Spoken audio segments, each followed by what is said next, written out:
To live is Christ. And yet, when I look upon this new form of Christianity, I see nothing like the meaning of the word being a Christian today. Yet so many live lives nothing close to being Christ-like, and yet claiming the title of being a Christian. So I asked myself, would that not be an imposter? Like someone claiming to be your spouse, but looking nothing like them? Would it not be like your gardener claiming to be a world-renowned surgeon when you need a surgery?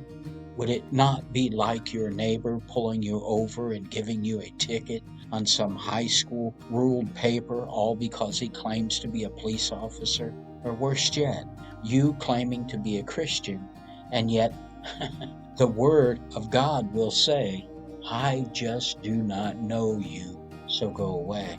All because of living a life of sin. Religion has always been Satan's greatest deception, and the second is like it, convincing you that you are in good relations with God when you are not. Jesus said something about this in Luke chapter 10, verses 25 through 37, a story told to the largest Christ-like claiming denomination of his day. This parable of the Good Samaritan was told to the most significant religious leaders of the day to correct their evil intentions of using the Word of God to build self, ego, and status above the Gentile people. It reminds me of a modern real-life parable like the one Jesus told as we find ourselves in a Tiananmen railway station in China. It was a waiting room, and an older man, he fell asleep on a bench, and he did not move. A passenger went up to try to wake him up, and it turned out that the older man had already passed away. Currently, people are watching, and they're in panic right now. At that moment, a Buddhist monk dressed in a yellow sea green chong walked up to the older man, calmly bent at his waist, and paid tribute to the dead. The monk folded his hands, chanted a prayer for the older man, and compassionately held the hand of the deceased. This monk pulled up not only the hand of the older man, but his very life action was meant to pull up the consciousness and kindness of his, and maybe now our indifferent society today. We are nothing more than whose we are. Though we are not monks, our purpose is to show you something about life, something about truth, and something that would change your life forever, being the very purpose of Shelley and me when we pull up beside you to disciple you with our teachings and our personal discipleship as unto Christ. It is all we truly have to offer of any value.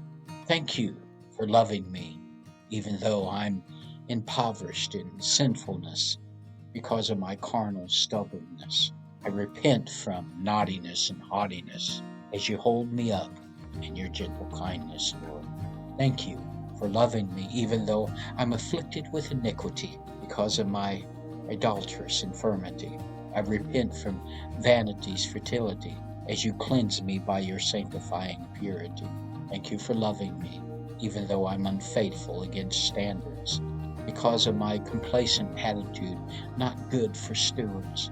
I repent from slothfulness, regards as you pull me to improve by your training safeguards.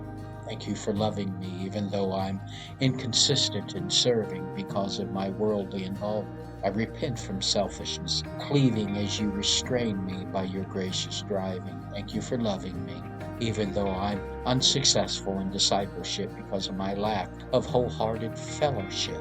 I repent from hypocrisy intervention during worship as you deal with me through your guiding partnership. To live is Christ.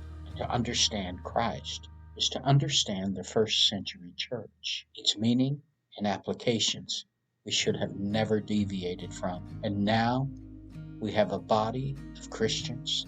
You cannot tell the difference between them and the world. And yet we are commanded to be holy as God is holy. We are commanded to be unique. We are commanded to be different. We are commanded to be Christ-like.